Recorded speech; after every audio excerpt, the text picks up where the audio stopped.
Castro, dimanche 18 décembre 1983. Dans ce petit village du Val Blegno au Tessin, on enterre un membre de la confrérie de la Bonne Mort.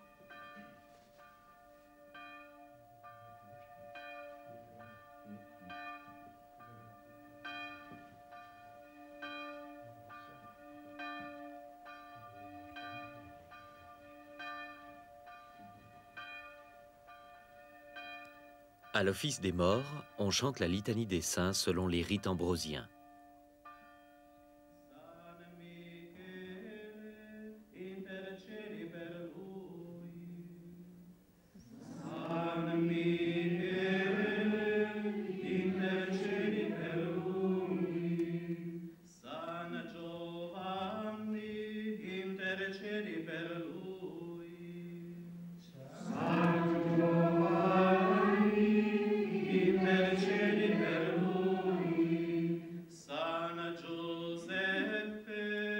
Chaque membre de la confrérie de la Bonne Mort a revêtu pour la cérémonie son traditionnel habit.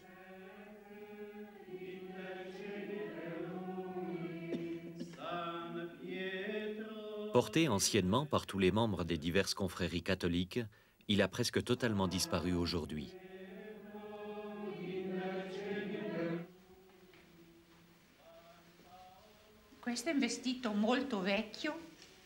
Ça, c'est un habit très vieux, de lin, teint en noir, avec un médaillon un peu rudimentaire. La peinture est naïve et c'est écrit « Castro, confrérie de la mort ». Et ça, c'est un autre habit.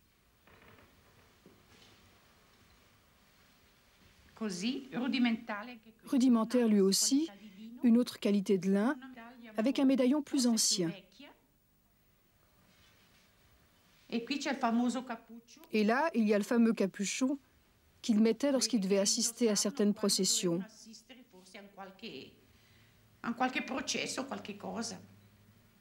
Et là, l'ouverture pour les yeux. Ave Maria, piena di grazia, il Signore è con te. Tu sei benedetta fra le donne, e benedetto è il frutto del seno tuo, Gesù. Santa Maria, Madre di Dio, prega per noi peccatori, adesso è l'ora della nostra morte. Amen. Ave Maria, piena di grazia, il Signore è con te. Tu sei benedetta fra le donne, e benedetto è il frutto del seno tuo, Gesù. Santa Maria, Madre di Dio, prega per noi peccatori, adesso è l'ora della nostra morte. Amen. Gloria al Padre, al Figlio e allo Spirito Santo. Come era nel principio, ora e sempre, nei secoli dei secoli. Amen.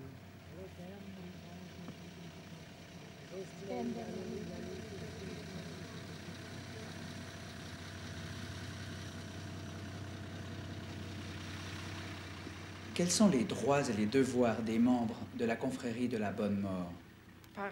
Je parlerai d'abord des devoirs. L'obligation de rendre visite aux malades, d'accompagner le cercueil à l'église et de le veiller.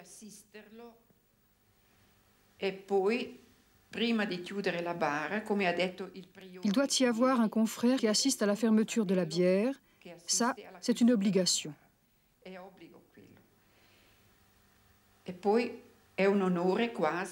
Et puis, c'est presque un honneur, les confrères portent le cercueil. Et s'il y a des parents qui aident, alors ils assistent simplement. Et le droit au souvenir, quand ils sont morts, le droit de les évoquer dans les prières, celles qu'on dit par exemple à la messe des morts, de tous les morts de notre communauté.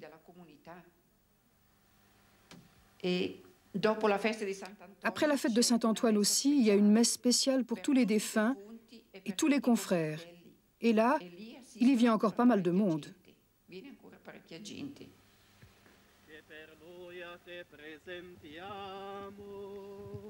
Nella pace e nella luce, Signore fa riposare la sua anima. Spero nel Signore, spera l'anima mia, aspetto sulla sua parola. De tout temps, ce sont les confrères qui ont porté puis descendu le cercueil dans la fosse. Il n'en est plus toujours ainsi.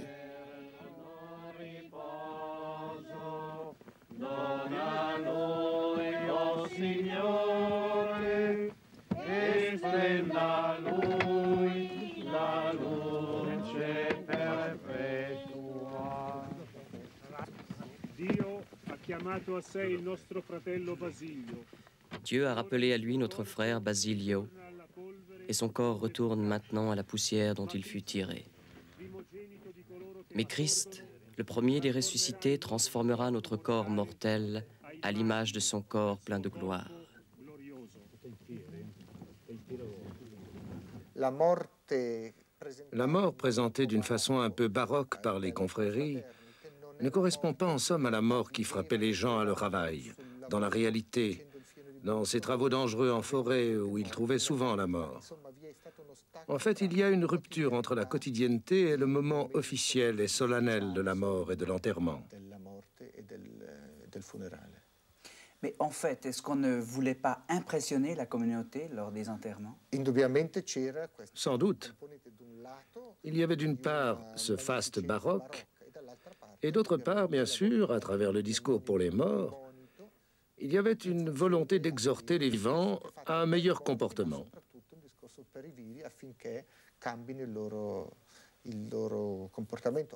Il faut replacer cette pratique dans le cadre plus général d'une stratégie de conversion des gens pratiquée à partir du Concile de Trente.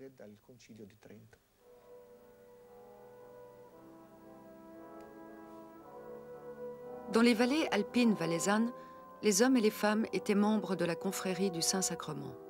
Ils portaient un habit ou un voile blanc.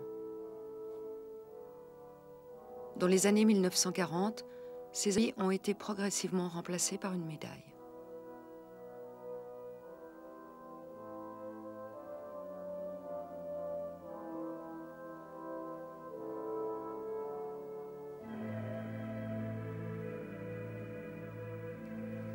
Depuis toujours, les civilisations ont créé des gestes ritualisés pour enterrer leurs morts. L'enterrement devenait ainsi un spectacle communautaire, cérémonie simple ou honneur fastueux dédié aux célébrités de ce monde.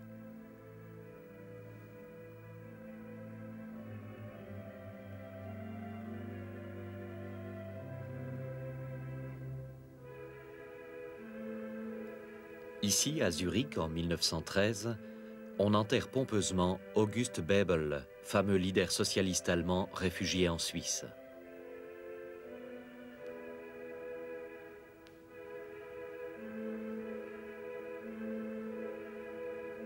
Ce convoi de la Belle Époque a été mis en scène minutieusement et avec faste.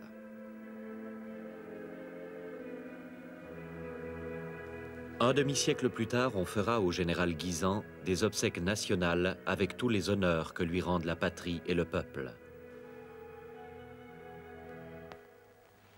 Cet adieu, hélas, définitif, la Suisse l'a rendu le 12 avril. Le général Guisan, âgé de 86 ans, a remis son âme à Dieu le 7 avril dans sa propriété de Haute-Rive, à Puilly. 6 sous-officiers d'artillerie, l'arme dans laquelle le général avait servi tout d'abord, portent son cercueil et c'est sur un affût de canon qu'il fera son dernier voyage.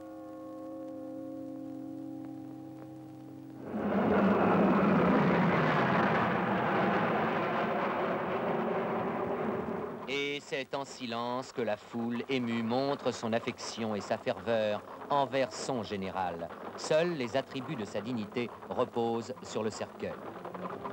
Au commandant en chef de l'armée, le gouvernement rend hommage en l'accompagnant jusqu'à sa dernière demeure. Les conseillers fédéraux précèdent leurs anciens avec qui le général Guisan a travaillé à la défense du pays. Moment émouvant, des centaines d'étendards s'inclinent devant le général qui les avait salués pour la dernière fois à la fin du service actif. Ces étendards sont revenus pour un ultime adieu.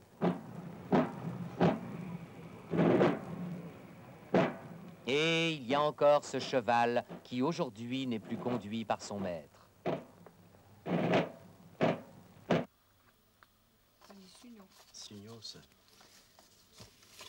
Et aujourd'hui, que deviennent nos enterrements? C'est ce que dit le magasin.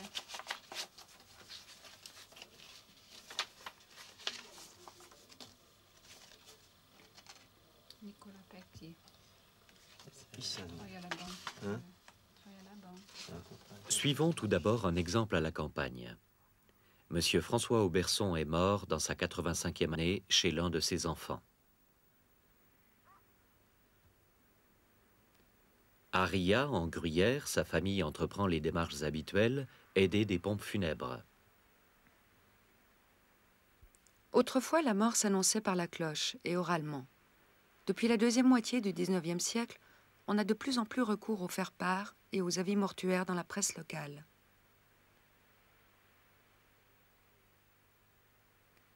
On y publie aussi des rubriques nécrologiques. C'est une tradition, disons, il parle de la vie du défunt, disons, depuis sa naissance jusqu'à sa mort, qu'est-ce qu'il a eu toute sa vie, quoi. Quelqu'un vous a contacté pour faire cet article? Oui, oui. Oui. Et on vous pose quelques questions? Ah oui, on nous pose quelques questions pour pouvoir savoir depuis, disons, son identité, disons, sa naissance, plus que, voilà, le parcours de sa vie, disons, qu'est-ce qu'il a fait.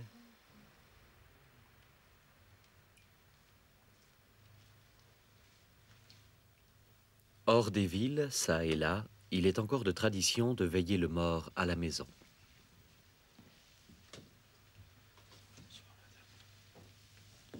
Est-ce que c'est difficile de faire cette chambre mortuaire comme ça chez soi? Non, c'est pas difficile, c'est le tout d'enlever ce qu'il y a dans la chambre, vider, et puis pompe funèbre bien arrangée, et puis voilà. Pour vous, cela ne posait pas de problème d'organiser une chambre mortuaire chez vous? Non, pas du tout. Ce n'est pas un poids, c'est normal, vous considérez comme... C'est du travail, mais ma foi, ça c'est... On a toujours quelqu'un pour donner un coup de main. Mais cela vous donne quand même pas mal de travail. Oh, ça donne, mais il faut s'organiser, quoi. C'est ça qui... Le fait, par exemple, de cohabiter avec un défunt sous le même toit, ça ne vous pose pas? Non, ça ne me gêne pas, alors, pas du tout. Est-ce que c'est une pratique courante ici, à Ria? Oui, dans le village, oui. Cette veillée permet aux voisins, aux amis, aux parents de venir rendre un dernier hommage aux défunts et en même temps de réconforter la famille. C'est le long temps des adieux. Oui, il était en octobre, décembre. Il faisait 2 mois, 3 mois, oui, ça va vite. Ah oui. Alors là, j'avais déjà trouvé. Il a été 3 mois et demi, non? Non, ou l'endroit. Ah, ou l'endroit? Oui. Ah oui, ou l'endroit. Il ne comprenait pas, les docteurs ne pouvaient rien faire. C'est ça, parce qu'il était toujours lucide. Il ne comprenait pas. Ah oui, bien sûr. Il pense toujours qu'il faudrait essayer avec un autre. On voulait le remettre à 25 ans. Ah, mais il croyait tout. Ah, mais lui, il était entre d'espoir tout le long. Une fois, il m'avait dit, hein, depuis qu'il était à l'hôpital, il m'a dit, tu m'as mon podage, mais serré la main, il m'a dit, la poigne y était encore. Ça l'a après, ça a changé après.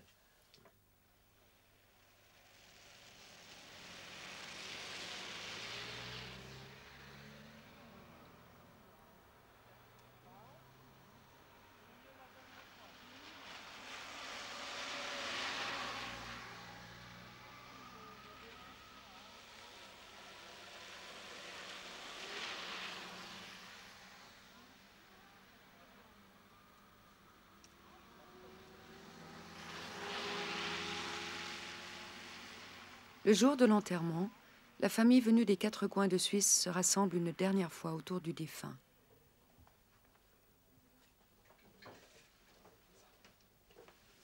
Je vous salue Marie, pleine de grâce. Le Seigneur est avec vous. Vous êtes bénie entre toutes les femmes, et Jésus, le fruit de vos entrailles, est béni. Sainte Marie, Mère de Dieu, priez pour nous pauvres pécheurs, maintenant et à l'heure de notre mort. Amen. Je vous salue Marie, pleine de grâce. Le Seigneur est avec vous. Vous êtes bénie entre toutes les femmes, et Jésus, le fruit de vos entrailles, est béni. Sainte Marie, Mère de Dieu, priez pour nous pauvres pécheurs, maintenant et à l'heure de notre mort.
La famille suit le corbillard jusqu'à l'église où attendent les villageois. Le prêtre accueille le mort devant l'église.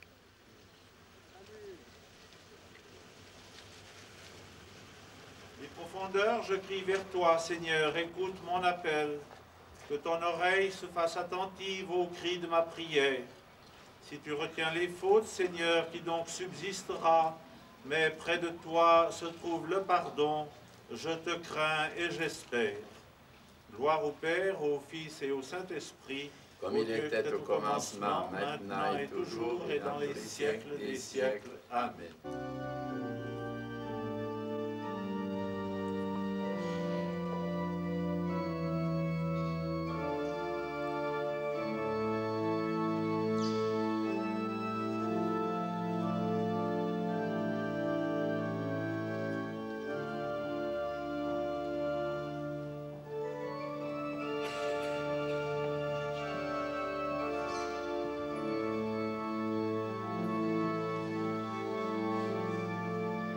Prions avec confiance Dieu, le Père Puissant, qui a ressuscité les morts, des morts son Fils unique Jésus-Christ. Pour notre frère défunt, afin qu'il trouve place dans la maison du Père pour la vie éternelle, prions le Seigneur.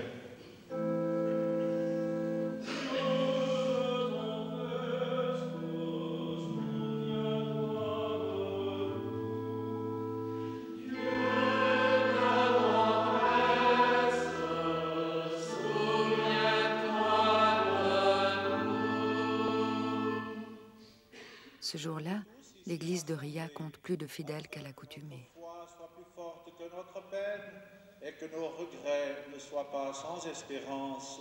Prions le Seigneur.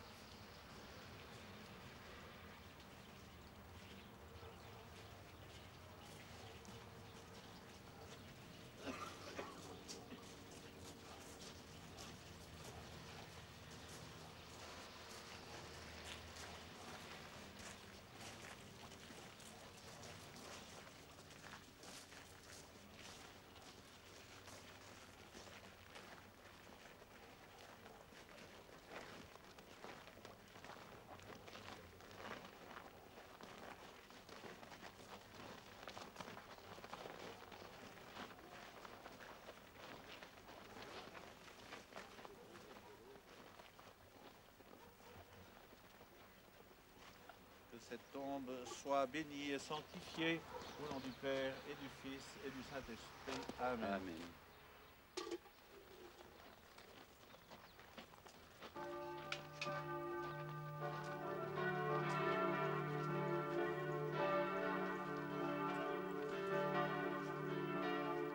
Les sociétés et la population rendent les honneurs avant de quitter le cimetière.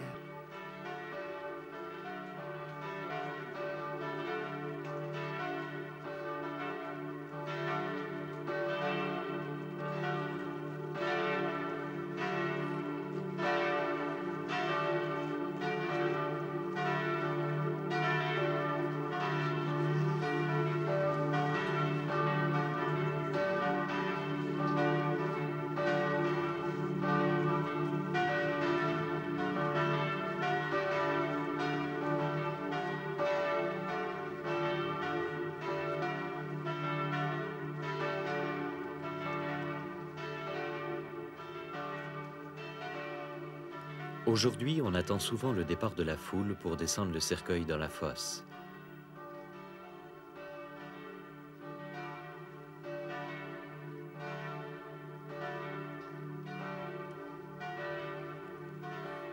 Le défunt a rejoint le monde des morts, mais la vie continue.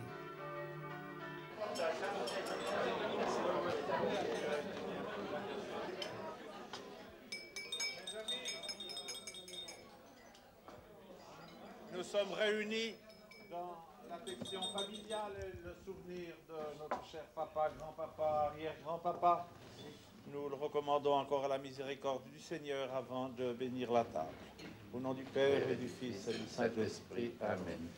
que son âme et les âmes de tous les fidèles trépassés reposent en paix. Par la miséricorde du Seigneur. Amen.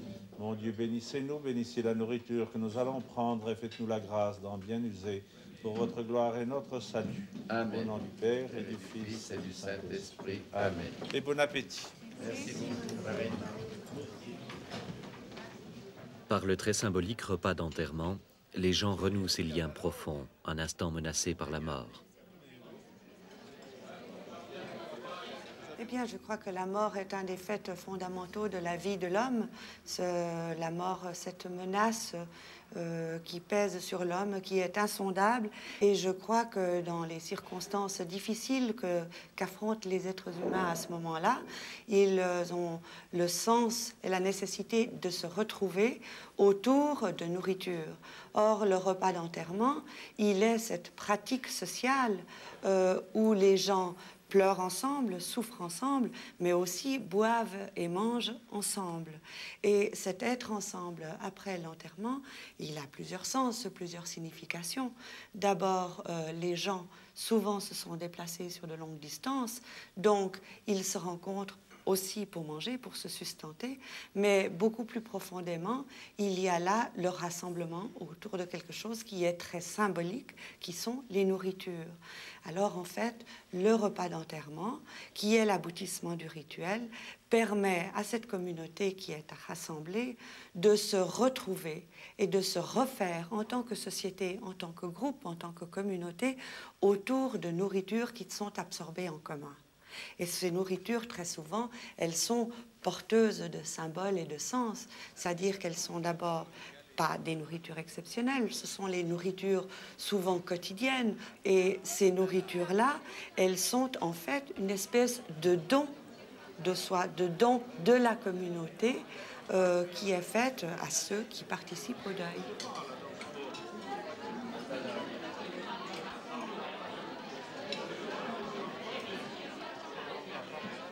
Et bien sûr, souvent, les repas d'enterrement, de par l'angoisse que présentait la mort, de par tout ce que ça représente d'immense, de trop grand pour l'homme, cette mort, il se transforme en cours du repas pour souvent aboutir à ce qu'on appelait anciennement une fête.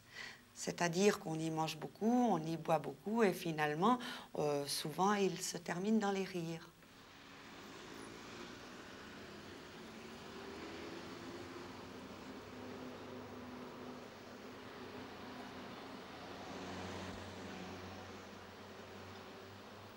À la ville, les pratiques sont bien différentes, mais le même besoin de se retrouver se fait sentir.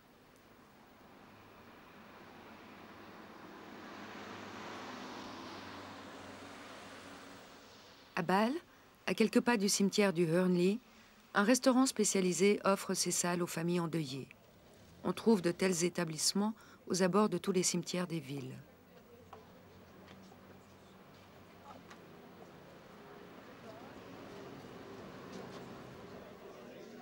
Les nourritures traditionnelles ont disparu pour faire place à un menu bourgeois ou à des collations.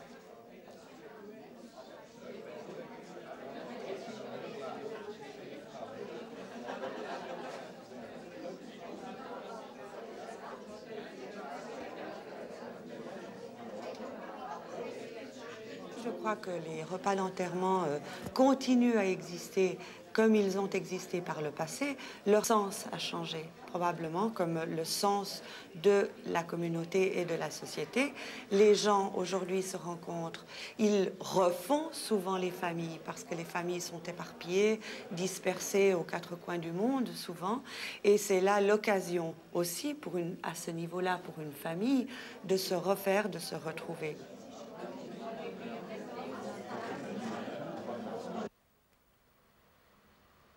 Tant pour les vivants, tant pour les morts. Si à la campagne, mourir permettait d'accomplir tout le long rituel des adieux, parfois pesant, la vie moderne, elle, oblige à des pratiques rationnelles. À Lausanne, comme partout ailleurs, mourir à l'hôpital est l'affaire des professionnels. Les gestes lents d'autrefois cèdent le pas au rythme urbain accéléré. On évacue le défunt comme on évacue la mort.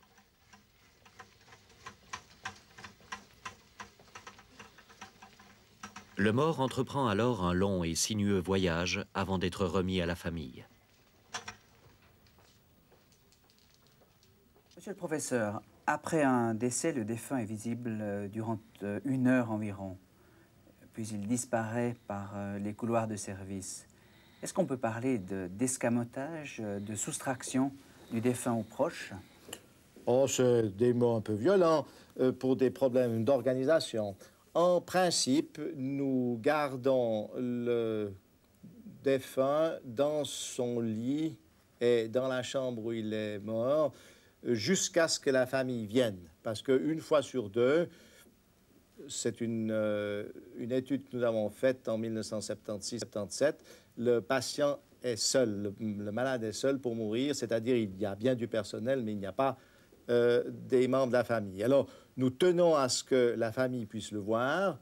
S'ils habitent dans le Grand Lausanne, la famille vient entre 20 minutes et 1 heure, mais dès qu'il faut attendre plus d'1 heure, les problèmes deviennent difficiles et nous devons, disons, évacuer le corps sur la morgue.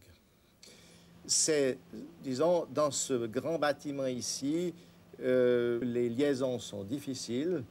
Et c'est la raison pour laquelle nous prévoyons, dans un avenir proche, de créer dans le bâtiment même des locaux spéciaux où la famille pourrait alors rester plus longtemps avec, disons, le mort.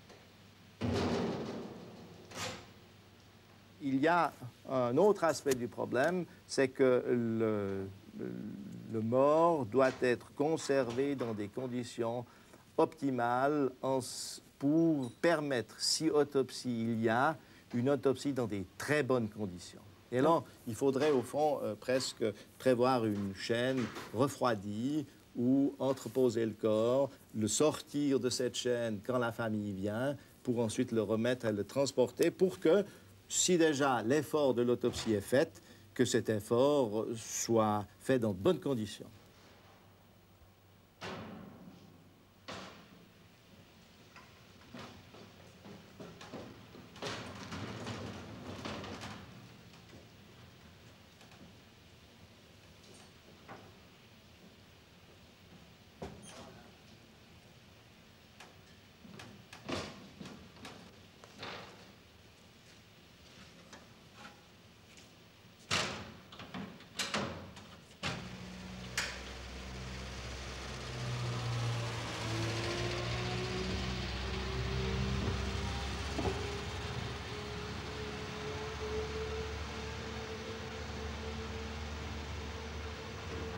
Pendant ce temps, la famille entreprend les différentes et nombreuses démarches, comme ici à Genève.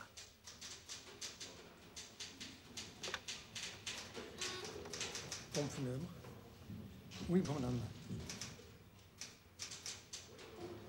Le décès est survenu où? Alors, au domicile, alors, route de la Maladière.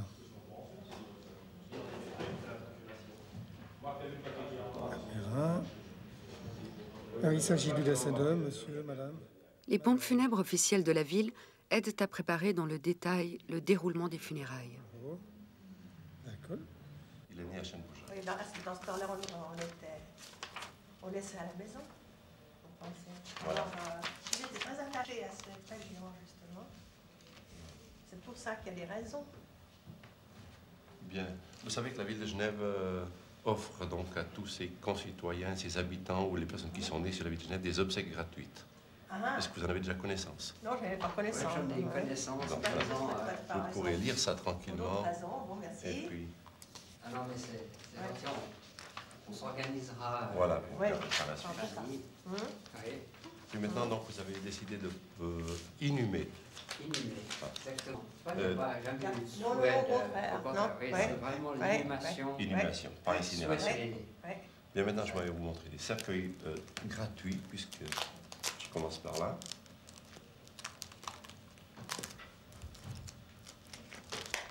Voilà, ceci est le cercueil gratuit de la ville de Genève, qui est offert, donc, comme je l'ai dit. C'est un cercueil tout simple, sans décoration. Vous avez par contre le choix de l'intérieur du cercueil. Si vous voulez, je peux vous montrer un intérieur un peu joli, mais cet intérieur, vous le payez.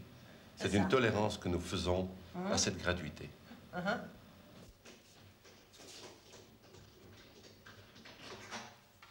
Dès maintenant, les employés des pompes funèbres vont s'occuper du défunt selon les désirs des proches.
Anonymement, le défunt continue son voyage vers le centre funéraire.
Au centre funéraire de Saint-Georges, à Genève, tout est propre et fonctionnel.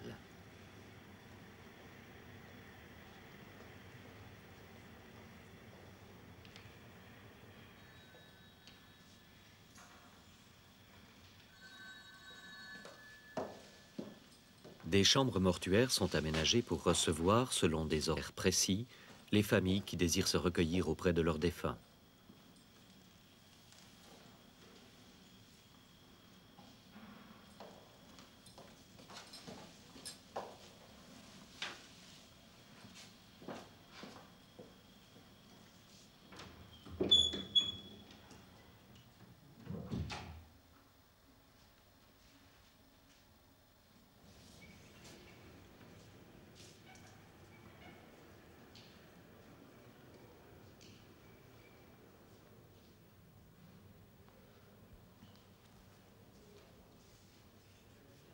Le jour des funérailles, le cercueil est acheminé vers l'une des deux chapelles où se déroulera la cérémonie.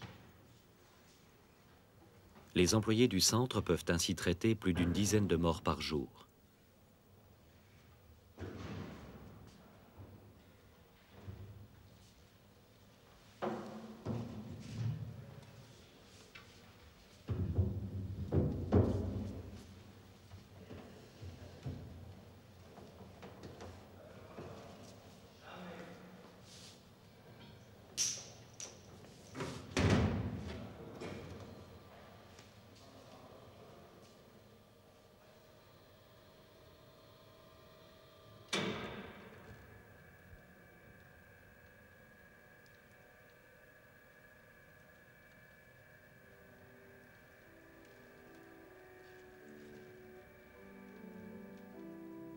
Les chapelles d'entre funéraires reçoivent indifféremment les diverses confessions.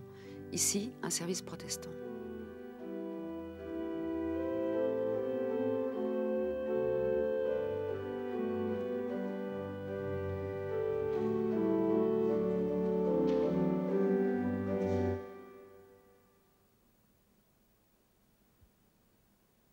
Frères et sœurs, nous sommes réunis dans un sentiment de charité fraternelle pour rendre les derniers devoirs à notre sœur, Madame Armande Chauder, que Dieu a retirée de ce monde à l'âge de 75 ans, pour pleurer avec ceux qui pleurent, pour écouter avec eux l'évangile du salut et pour nous préparer ensemble à la mort, au jugement et à l'éternité.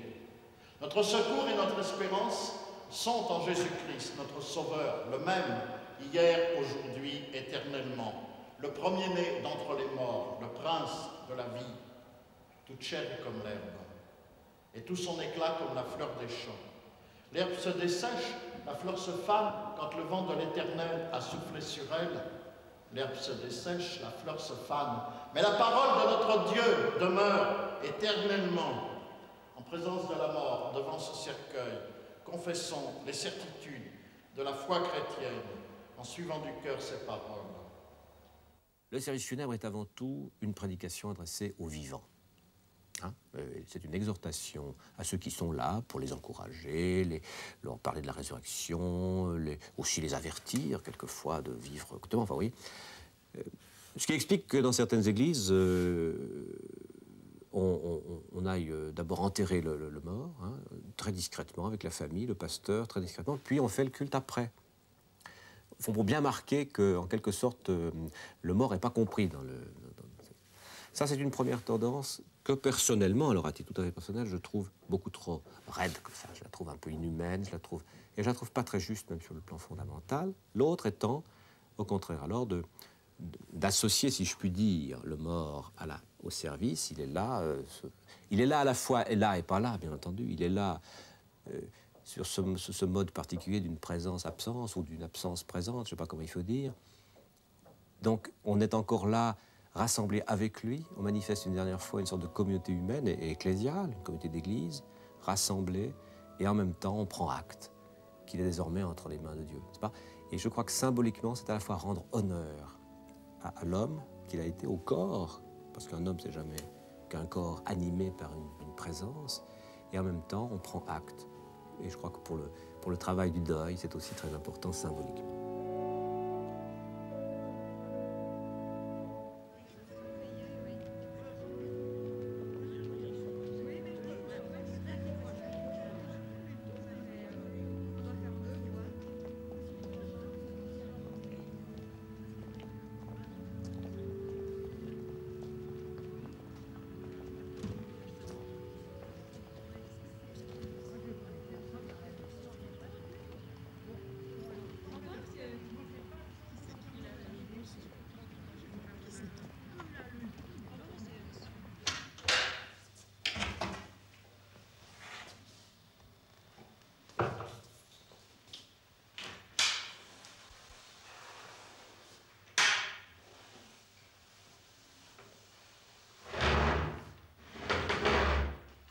Ceux qui ne souhaitent pas de cérémonies religieuses peuvent se rassembler plus intimement dans des chambres mortuaires que l'on aménage spécialement.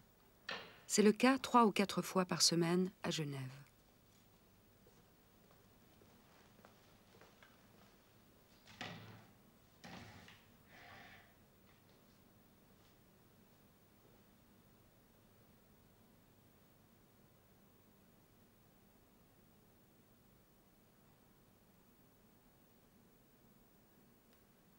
De communautaire, la mort est devenue privée.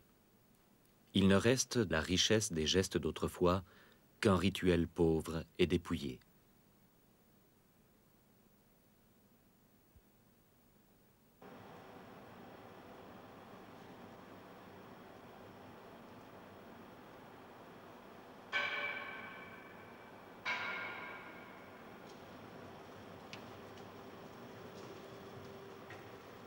Autre temps, autre pratique.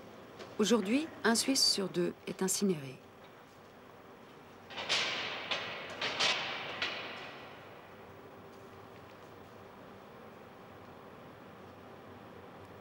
À cet effet, le cercueil est le plus simple possible.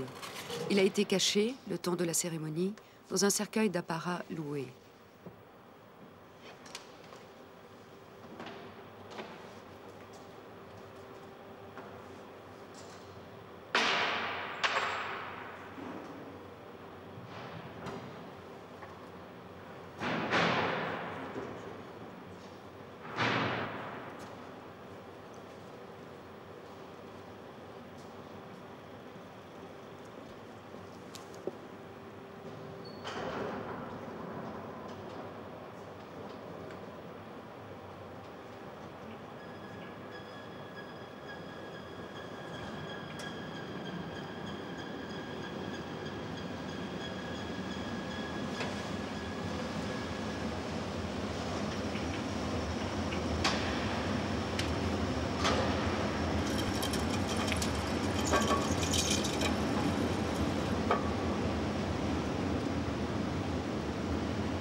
Tout ici est hygiène et progrès technique pour le bien des vivants.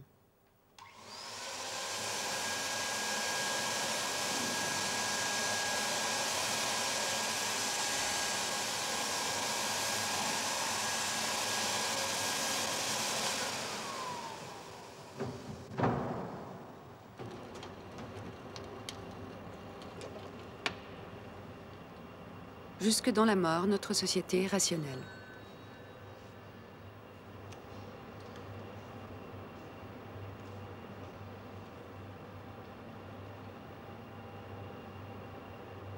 Quels sont en fait les idéaux des crématistes? Tout d'abord, c'est de laisser la terre aux vivants. On estime que un corps qui pourrit en terre peut être facilement remplacé par un tas de cendres qui retourne en terre sous forme de poussière comme retournera le corps,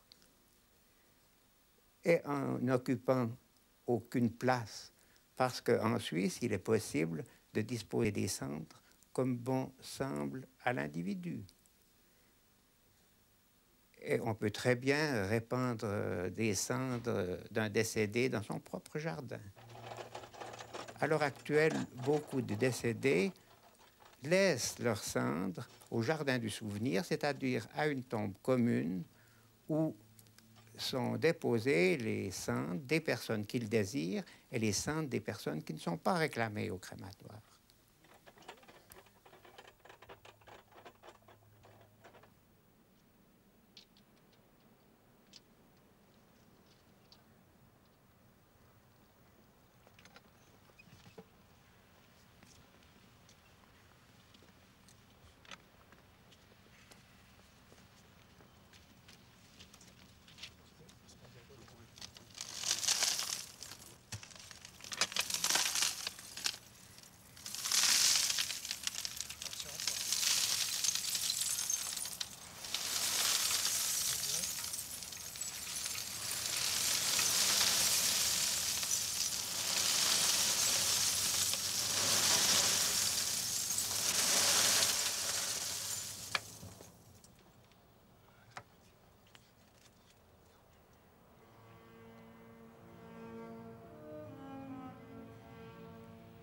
Le mort a entrepris son ultime et grand voyage.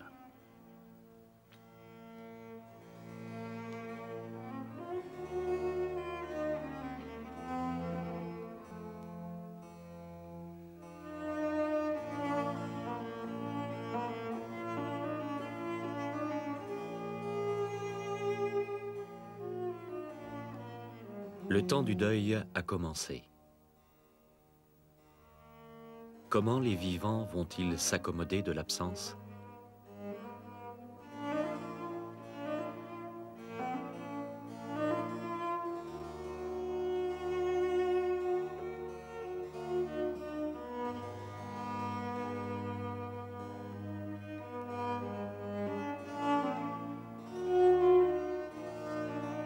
Le noir, le deuil, le rideau noir, les faire-part. Par exemple, dans certaines populations, pendant 24 heures, il ne faut pas manger de mets chauds, il faut voiler le miroir, donc canaliser le mauvais esprit. Donc il y a quelque chose de protéger les survivants, je crois de la contamination avec cette mort qui échappe, et puis en même temps, l'élaboration du deuil, c'est-à-dire que ça s'inscrit sur plusieurs jours, et c'est à travers la cérémonie de funèbre, et puis tout le rituel qui se passe avant la mise en bière, c'est de faire le deuil, c'est-à-dire d'être bien conscient que ce cadavre représente une absence, hein, que la présence du corps, dans le fond, représente l'absence de l'être cher. Et je crois que c'est des moments très forts qui permettent la libération émotionnelle, hein, à la fois la protection du survivant, puis la libération émotionnelle, parce que ça, c'est tout le travail du deuil là, que vous abordez. Et je crois que ce travail du deuil, peut-être qu'on en a oublié la valeur. Sur le plan médical, on remarque que les gens qui n'ont pas pu faire le deuil présentent des pathologies assez importantes. Hein, c'est ces deuils pathologiques. Et pour nous, dans le fond, le travail du deuil, quand il est accompli progressivement, se fait sur une année, ce qui est étrangement à peu près la durée de transformation du cadavre sous terre. Et c'est à partir de là que l'individu, dans le fond, a pu accepter l'absence, la séparation, la perte d'objets. Hein, c'est ce qu'on appellerait dans le langage précis. Alors je crois que dans notre société, peut-être qu'on a un peu oublié ça, en dépouillant tout.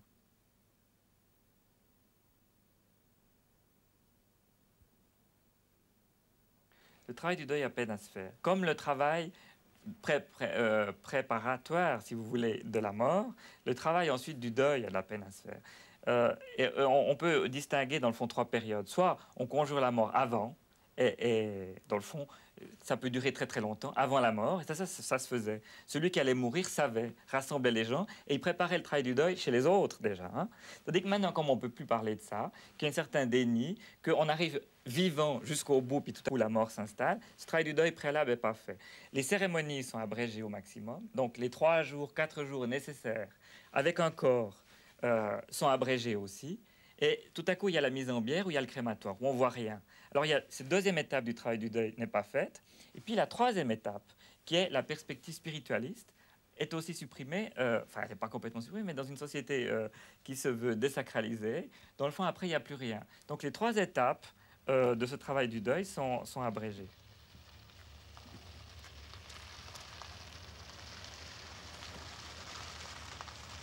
Pourtant, en ville de Genève, un tiers encore des familles enterrent leurs morts.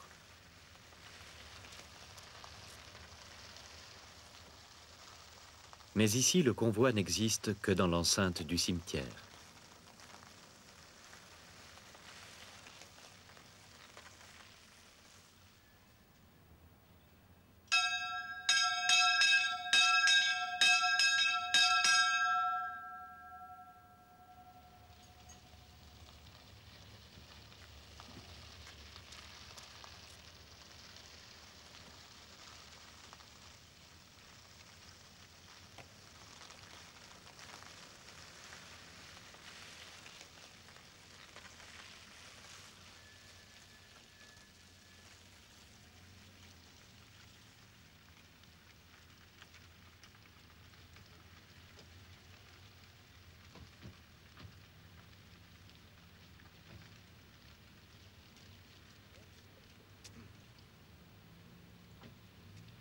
Alors je vis un ciel nouveau et une terre nouvelle, car le premier ciel et la première terre ont disparu et la mer n'est plus. Et la cité sainte, la Jérusalem nouvelle, je la vis qui descendait du ciel d'auprès de Dieu, parée comme une épouse pour son époux. Et j'entendis du trône une voix forte qui disait, « Voici la demeure de Dieu avec les hommes, il demeurera avec eux, et ils seront son peuple, et lui sera leur Dieu. Parole pour les morts, parole pour les vivants. Ainsi s'accomplit le rituel funéraire.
Tu retourneras à la terre.